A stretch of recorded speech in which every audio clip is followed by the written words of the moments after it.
Hello guys, कैसे हैं आप सब। आई होप आप सभी ठीक होंगे। तो आज का टॉपिक ना बहुत इंटरेस्टिंग होने वाला है और बहुत से लोगों के मन में ये चीज़ें घूमती रहती हैं और वो अपना काम स्टार्ट अभी तक नहीं कर रहे हैं। तो आज की वीडियो के बाद जो ऐसे लोग हैं जो अपना काम स्टार्ट नहीं कर रहे हैं, अपना बुटीक ओपन नहीं कर पा रहे हैं, सिर्फ सोच में ही उन्होंने बुटीक ओपन किया, उसकी प्रिपरेशंस की हैं, तो ये वीडियो देखने के बाद आपके बहुत सारे डाउट क्लियर हो जाएंगे और आप ये क्लियर कर पाएंगे कि आपको बुटीक ओपन करना चाहिए अभी तो कुछ टाइम बाद आपको ओपन करना चाहिए। तो चलिए आज का टॉपिक शुरू करते हैं। आज का टॉपिक है कि हमें अपना बुटीक ओपन करने के लिए कितनी सिलाई आनी चाहिए।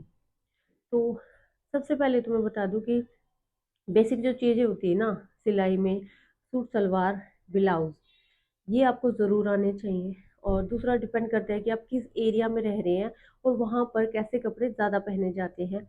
जैसे मान लीजिए आप कहीं राजस्थानी एरिया में रह रहे हैं या वहाँ के लोग ज़्यादा हैं आपके एरिया में, तो आपको जो राजस्थानी पोशाक होती हैं वो आपको ज़रूर आनी चाहिए। अगर नहीं आती तो आप उसको सीख लीजिए, क्योंकि आपके पास जो कस्टमर आएंगे ना वही ज़्यादा आएंगे। और जो सलवार सूट की बात है वो तो हर जगह पहना ही जाता है और वो शायद आप भी पहनती होंगी, हम भी पहनते हैं, तो वो बिल्कुल ही बेसिक चीज़ है, वो सबको आना ही चाहिए। और ब्लाउज भी कई लोगों के में तो ऐसा होता है कि डेली वो साड़ी ही वियर करते हैं। अब जैसे हम हैं, हमारे में डेली साड़ी वियर नहीं की जाती है, लेकिन ओकेजनली हम भी करते हैं, तो उसके लिए ब्लाउज भी आना चाहिए। और जैसे पेटीकोट हो गई, तुरपाई करना आना, और आजकल तो बहुत सारी चीज़ें चली हुई हैं जैसे पैंट प्लाजो, और पैंट भी सलवार के जैसी हो गई है। पैंट वाले सूट भी बहुत है, ट्रेंडिंग है। आई होप मेरे ख्याल से सबने ही डाला होगा, कोई ऐसा होगा ही नहीं कि जो नहीं डालता है। बाकी जो हमारी मम्मी है, चाची हैं, दादी हैं, उनको छोड़कर मैं बात कर रही हूँ, वो तो मोस्टली सलवार सूट ही डालती है। तो ये बेसिक चीज़ें हैं कि सलवार सूट और ब्लाउज तो आपको आना ही चाहिए। और बाकी जो चीज़ें रह गई है ना, अगर आपको नहीं आती हैं, आपने अभी तक कहीं से नहीं सीखी हैं, तो उसको आप घर बैठे भी सीख सकते हैं। सबसे पहले आप देखिए यूट्यूब। यूट्यूब पर आपको ना जो आप सीखना चाहते हो ना बड़ी डिटेल में मिल जाएगा और वहाँ से आप सीख लीजिए। मान लीजिए आपको अभी तक प्लाजो नहीं आता है, तो अपना सिल लीजिए या किसी पड़ोसन का, अपनी फ्रेंड का, जिसको पसंद हो पहनना, आप उनका कपड़ा लेके सिल लीजिए और सीख लीजिए। कोई मुश्किल चीज़ नहीं है। अगर आपको कोई भी नई चीज़ सीखनी है ना, तो यूट्यूब से देखिए और उसी चीज़ की आप 5 प्लाजो बना लीजिए, 8 बना लीजिए। 5 6 7 8 आपने बनाए ना, अपने तो देखो इतने नहीं बना पाएंगे, वही फ्रेंड्स या पड़ोसियों के आपसे लोगे ना, आपको वो चीज़ टिप्स पे हो जाएगी और कभी भूलोगे नहीं उसको। हाथ में भी सफाई आ जाएगी। तो ऐसे आप उसको कोई भी नई चीज़ें सीख सकते हैं। और देखो, सीखने की बात तो मैं ये कहती हूँ कि जो भी बुटीक ओपन कर लेते हैं ना, जिन्होंने किया भी हुआ है, सीखना आपको ज़िंदगी भर पड़ेगा, चाहे आप कितने भी बड़े हो जाओ, क्योंकि ट्रेंड ये नहीं है कि जो सीख लिए बुटीक खोला उस टाइम पे था वही ज़िंदगी भर चलेंगे लोग, वही पहनेंगे।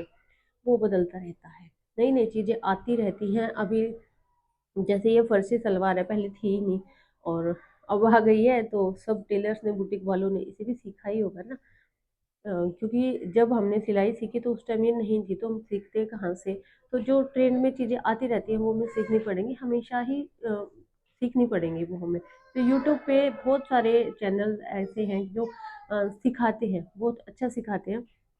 आप वहाँ से किसी को भी फॉलो कर लीजिए या फिर अपना टॉपिक सर्च में डाल दीजिए और आपको बहुत सारी उससे रिलेटेड वीडियो मिल जाएंगी, जहाँ जो आपको अच्छा लगे कि अच्छा सिखा रहे हैं, आप उनसे वो चीज़ सीख लीजिए।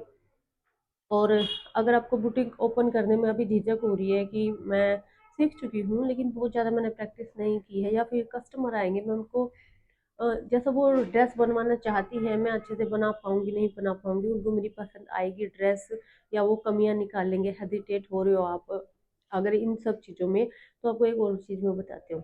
आपके आसपास ना कोई ना कोई बुटीक ज़रूर मिलेगा, हर जगह होता है। तो जो ये बड़े बड़े बुटीक होते हैं, होम बुटीक की बात नहीं कर रही मैं, जो ये बड़े बड़े बुटीक होते हैं इसमें ना जो ये सलवार होती है, पैंट होती है, या फिर तुरपाई वाला जो भी कपड़ा होता है, उसको ना वो खुद से नहीं करते हैं, क्योंकि बाहर करने वाले बहुत सारी बहनें या भाई मिल जाते हैं, तो वहाँ से भी ला सकते हैं। सलवार भी बाहर सिलवाई जाती है, पैंट भी सिलवाई जाती हैं, तुरपाई के लिए भी ब्लाउज वगैरह जो भी जिसमें भी होनी है वो सब बाहर से हो जाता है। तो वहाँ से भी आप ला सकते हैं। उससे क्या होगा, आपको मनी भी मिलेगा और आपके काम में सफाई भी आएगी। सफाई प्रैक्टिस करने से ही आती है और आप में कॉन्फिडेंस भी आएगा।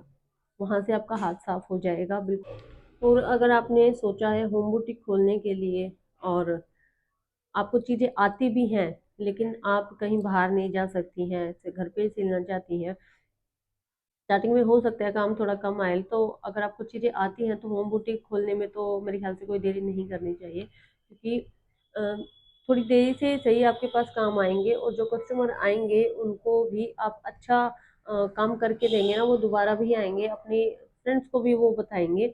तो होम बुटीक के लिए तो शुरुआत कर ही दीजिए, क्योंकि ना आपको कहीं पर रेंट देना है, ना ही ये कि आप बाहर जाओगे घर को कौन संभालेगा, टाइम वेस्ट होगा कि कुछ कमाया है नहीं, घर बैठ के आप होम बुटीक तो स्टार्ट कर ही दीजिए। जिसको बेसिक चीज़ें आती है, जो नहीं आती आप सीख लीजिए।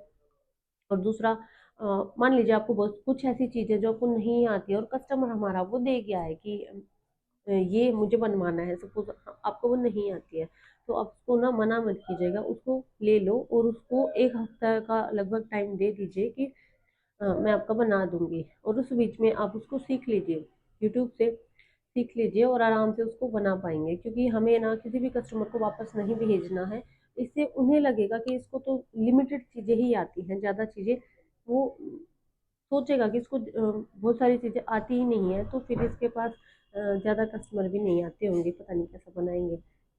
आपको मना नहीं करना है, उस चीज़ को परफेक्टली सिल के देना है, और सिलने के बाद उसकी खुद से भी प्रैक्टिस करनी है, उस चीज़ में परफेक्ट हो जाना है। और देखो, स्टिचिंग में ये नहीं है कि बहुत सारी चीज़ें हम कभी सीख ही नहीं पाएंगे, हमें लगातार मतलब सीखना ही सीखना है, हम कभी परफेक्ट बन ही नहीं पाएंगे। नहीं, इतने सारे भी डिज़ाइन नहीं होते हैं, आप टिप्स पर ही उनको कर सकते हो, इतने ही होते हैं स्टिचिंग में। और पता तो खैर आपको होगा क्या क्या है, क्या क्या अभी ट्रेंड में चला हुआ है, वो सब चीज़ें ना आप या तो अपनी ही सील लो, सारी चीज़ें पहले उनकी लिस्ट बना लो, क्या क्या लोग सिलवाते हैं, पहनते हैं आपके एरिया में, वो सब की लिस्ट बना लो और उन उन चीज़ों की आप सिल लो सारी चीज़ें, अपना या फिर किसी और का, या फिर सस्ते दामों में उसको सिल लो। इससे क्या होगा, आप उसको सीख जाओगे और आप में आएगा कॉन्फिडेंस, फिर आप दूसरों का भी वो चीज़ सिल पाओगे।